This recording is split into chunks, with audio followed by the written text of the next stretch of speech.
We're coming to you live from the Milt Ford Tough Studio. Boomer Esiason, Greg Giannotti. It's Boomer and Gio on the Fan. Simulcast across the country on CBS Sports Network. And wherever you are in the free Odyssey app, good Monday morning. On Friday, I really did believe that this game was going to be a toss-up between the Vikings and the Giants. They ended up picking the Vikings, but I wasn't confident about it, even though I felt like gloating and retweeting the fact I was the only one here at WFAN who picked the Vikings. But I thought this game was a game between two teams that would probably win 6 or 7 games. They were lucky, maybe 8 games this season. It would be like a 28-25 type of football game where both offenses would be relatively competent against secondaries that weren't great. Instead, what you got was a putrid offensive performance by the Giants that we haven't seen since, I don't know, every single year. How about last year, week 1, when they got shut out? I mean, to come out and have that first drive and look completely lost and then get worse from there, you get that turnover, have an opportunity to score right off the bat. Dexter Lawrence sacking Sam Darnold early in the game. There's some momentum there defensively to get 3 points, and then for the rest of the game only get 3 more points. Daniel Jones coming off an ACL is something that we have to talk about, but the problem is that he doesn't have the benefit of the doubt anymore. We've seen him for 5 years previous to this, and this is not some sort of crazy hot take thing this morning, but like, you could think about in week 2 going to Drew Lock. You really could, with him coming off that ACL and being as bad as he's been. It's not nuts to think about going to Drew Lock already, because that was that bad yesterday, 28-6 to a Minnesota Vikings team that isn't expected to be any good. Good morning, Boomer. How are you? Yeah, well, I'm better than Daniel Jones this morning, I can tell you that. And I'm also, quite perky. I feel good. Yeah, I got a lot of sleep last night. And it was a great day yesterday for me. And I just want to say before we start, a big thank you to James Brown and everybody over there at the NFL today, Drew Kaliski. They opened the show. They said a lot of nice things about me and Phil. I heard it, I saw it, and I do really appreciate it. And it really meant something to me that they did remember us, and that was great. That was great. And they did in the middle of the show, too, again. Yeah, I know. It was really, I didn't see the beginning, but I saw the middle, and it was just like, and there's also 2 guys, like they ended saying, and those are 2 guys that are really important. And then JB was like, and there was also 2 guys that are very important to us, and Phil and Boomer. I was like, what? It's like, that seemed odd, but it was nice. Yeah, it was good. It was all great. And, I can't speak for Phil, but I can only say that, I've had conversations with JB, texting back and forth with JB over the last 3 months. And, he really is sincere, and he's authentic, and he's genuine. And that's why we all loved working together. That was a family when we were there. It's still a family now. It's just, it will take a while for people to get used to new voices, just like you have to get used to Tom Brady, just like when Craig Carton and I took over for Imus. I've been on the other side of it, so it takes a while, and everybody will be happy. Everybody will move on. And I had a great Sunday. That's all I can tell you. I had an absolutely great Sunday. I did watch football with, although my granddaughter wasn't really all that excited about it, but certainly enjoyed watching and listening to Tom Brady and watching the Cowboys just absolutely drill the Browns. But anyway, to get back to Daniel Jones, that's all I can tell you. And maybe it is the ACL. We could talk about a lot of things, but unfortunately for him, he's 1-8 in his 1-7 in his last 8 games. He's only got 2 touchdown passes in those 8 games. The interceptions are killers, man. And there once was a word that was used, and I'd like to bring back this word. I don't know if you know what the word is that I'm going to bring back, but we haven't heard it in a while. And we first heard it back in 2007. We heard it again a few years ago, and then it's kindly gone by the wayside. I want to bring it back. Do you know what that word is? I do not, no. Eddie or Al, would you have an idea of the word that I'm thinking about? Skittish. Yes, thank you very much. Daniel Jones is skittish and nervous, worried. I don't know if it's the knee. I don't know if it's just who he is as a player. And it was cringe watching it yesterday. It was hard to watch it. And I felt bad for him. Again, you and I, we've met him. We know him. We like him. But you cannot turn the ball over. And I'm telling you, Brian Daboll's head was going to explode yesterday. I don't know if people can see it or feel it or if they can tell it when they're watching. I certainly can. He's calling the plays now, though, man. He's had every opportunity to not have Daniel Jones start the season. Oh, okay, timeout. I mean, I can't see. But he's making $41 million a year. Right, a contract that regime gave him. They did after he beat your Vikings. And I don't know, you're not gloating this morning, by the way. I really don't care. For everybody who thinks this, I'd rather have the Giants win this morning and give us a little bit of juice than have to sit here, because I don't think the Vikings are going anywhere. It would have been better for me personally as a 42-year-old adult if the Giants would have won yesterday than the football team I rooted for as a child. It is the interceptions are the things that are really concerning. That's the first thing. The second thing is the inaccuracy and the poor throws. And, that could be because of, worrying about the knee injury, overcoming all of that. I don't know. I don't want to make any excuses. You can't watch this, and Brian Daboll can't watch this continue. I mean, I would think really, really, really short leash. And this on top of all of the things that have gone on over the last year with Brian Daboll and Daniel Jones and this offseason hard knocks situation where they were legitimately trying to trade up into the top three. So it is an ugly, really, really bad situation for the Giants, and it couldn't have gone any worse than what we saw yesterday. And unfortunately, knowing the position, playing the position, and understanding the pressure on the position, this young man is probably at the depths of his career right now at this moment. I don't know if it can get any worse, but I do know this. It can. It can get worse. Well, the only way it's going to get worse is because of the injury clause in his contract. And if he goes out and craps the bed next week against Washington. Yeah, and he normally has not throughout his career. That's the one team that he can beat. But this is why I really believe this. And I have to keep prefacing by saying I really believe it, because the world of sports talk and sports entertainment shows, there's a lot of guys that say stuff to get reaction. I'm not doing that for that reason. And this is not some knee-jerk thing.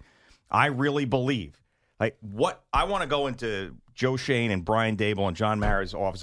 What's the point of this season for you guys? Really, what's the point of it? Because if you want to save it, then you should seriously consider making a move now to Drew Lock. And here's the reason why. Not a great alternative. Okay. I may explain Drew Lock and just go to Tommy DeVito. Yeah, and I maybe end up going there too. And I'm not saying that Drew Lock is some sort of hero, but here's something that he is. And he's proven to this point in his career. He's got so much more energy than Daniel Jones has. And you don't have to worry about ruining Daniel Jones. Like one of these things, well, if we bench him, we're never going to get him back. He's already gone. He's already done. And he's not ready to play off of that injury as well. That's clear. He stinks to begin with. He stinks out loud when he has to deal with a rehab and an injury like this. So to me, it's what's the point of this season? You just want to sit here and die and have nobody pay attention to you again and maybe limp to a season where there's another regime change? Is that what you want? Or do you want to try to salvage something? Because you already lost one of these two games we said you had to win if you had any shot of being relevant this year. And now you got another one on the road next week. And we'll talk about the Commanders and Jaden Daniels. Very weird, in my opinion, debut for him. There's a lot of different stuff in there. Just confusing, actually. Well, yeah, but it's very confusing. It was kind of like Anthony Richardson in the Colts yesterday. Just confusing. Thing, yeah. But anyway, so Drew Lock at the very least will provide some energy and something different for a franchise that just always seems to die quicker than anybody else. Like the Giants are so good at dying quick in these seasons. Like just think about last year.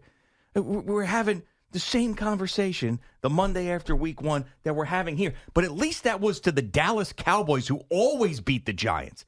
This is to Sam Darnold and a Minnesota Vikings team that's picked by everybody to be fourth in their own division. They still may be. You never know. They come into MetLife Stadium and beat the brakes off the Giants. Right, and crazy. And no offense and no competitive juice or fire that you were talking about. And the defense was terrible too. They were, but we also knew that their secondary was going to be average.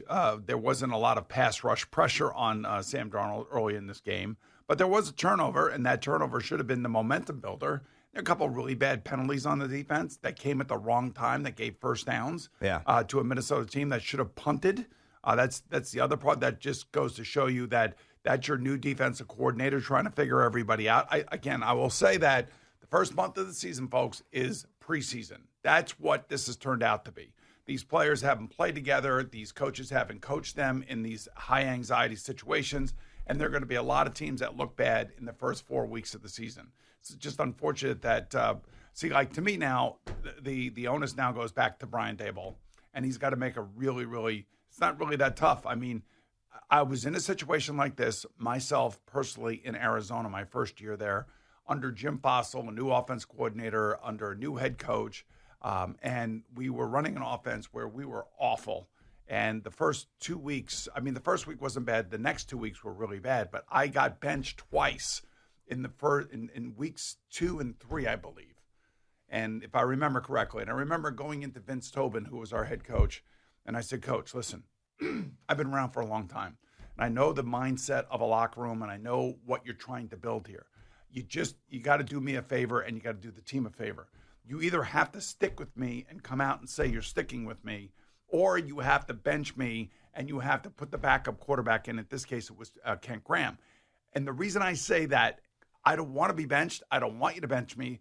But every time you bench me at halftime, you take everybody else off the hook because all anybody wants to talk about is the quarterback situation. That's all they want to talk about. And that's all we end up talking about most of the time here on WFAN. So that was on a Monday. And I think I had just been benched, against New England, and we got our asses kicked. So I go in there Monday, and I tell them this story. I come back on Wednesday, I find out that I'm benched. So I wasn't happy. I was not happy. Yeah. But oddly enough, we came out the next week against the New Orleans team and beat them.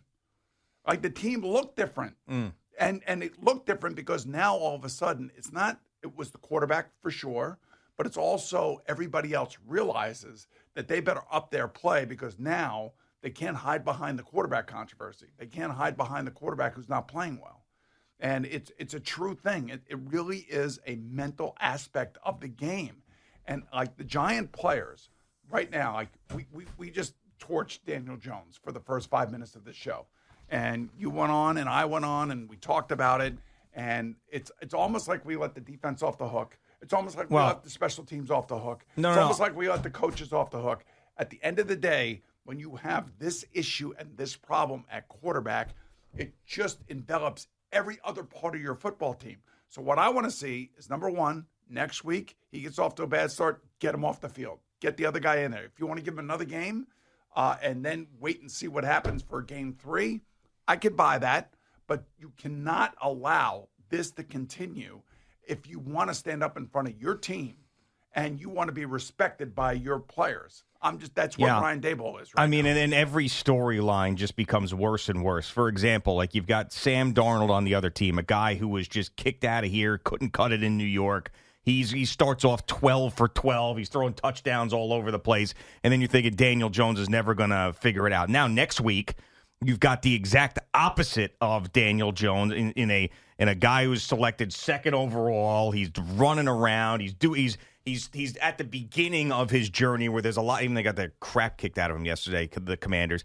He's at the beginning of his journey, and people are very excited. He had 2 rushing touchdowns, put up a bunch of stats yesterday. So, everything is going to be compared now to Daniel Jones in the situation, especially when it's within the division, which is what you have next week. So if you have Jaden Daniels go off for 2 rushing touchdowns, 2 passing touchdowns, and then the Giants' defense looks the way that it did, and then Daniel Jones is out there putting up 6 points in that offense, and then you got the Browns, Cowboys, Seahawks, Bengals, Eagles after that. See ya. Number 1 overall pick, Bill Belichick comes in here, and Shedeur Sanders maybe is your quarterback. That's how quickly it could happen if you don't stop now and seriously consider either yanking him off the field, like you said, in the first quarter if he gets off to a bad start, or just starting Drew Lock at the beginning of the game, like I've said, in week 2 against the Commanders. Brian Daboll's smart enough. He's been around a long time. He's been around a lot of bad teams. He's been the offensive coordinator for some bad offenses, some good offenses for that matter. He's either got to take hold of this or it's going to go off the rails. I mean, yesterday it went off the rails right at the beginning. I mean, like we all felt like, oh my God, we're watching the same thing all over again. Mm-hmm. And of course, my Giant fan friends, the texts are coming in left and right. I mean, and these are hardcore Giant fans. They want their quarterback to do well. They want to believe in their quarterback. And I'm just telling you, they are just besides themselves. And the inaccurate throws, the skittishness, the interceptions, the Van Ginkel that resulted in a touchdown, and then the other interception in the red zone, in the end zone. These are two of the worst things you could do as a quarterback. And it happened again. And it's almost as if and I know that what it feels like to be on a bad team and when the fans immediately turn, because you all feel it. You all feel it. Everybody feels it, especially the guy that most of the boos are going for, because he knows.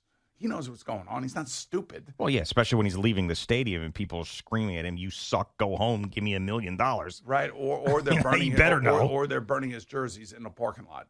Right, which is really sad. I mean, which is really sad. And my heart goes out to him. I want to be somewhat sensitive to the difficulties of coming off of an ACL and how difficult that is for any player.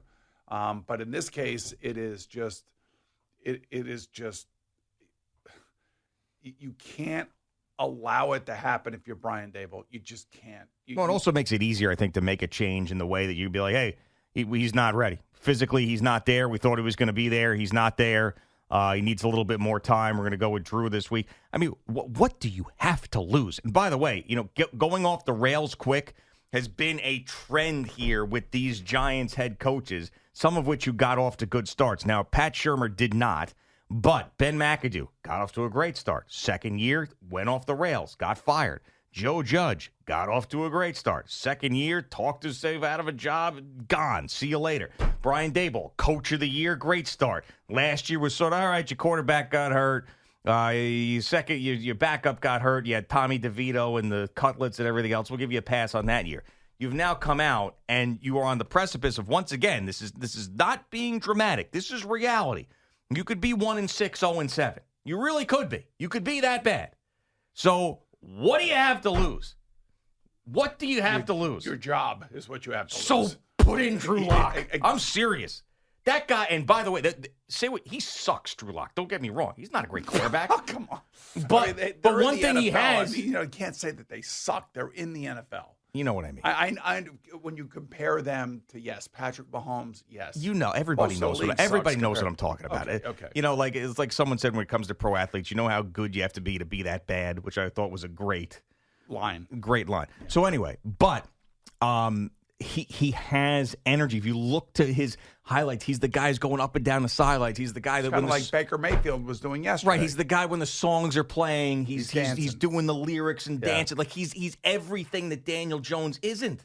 So it's perfect. Daniel's not ready. His knee's not. It was really, really bad. We're gonna go with Drew this week and see what happens. I don't know if Brian Daboll really got into the face of Daniel Jones yesterday. I mean, it was almost like I could see how frustrated and how angry and annoyed he was listening to his post-game press conference.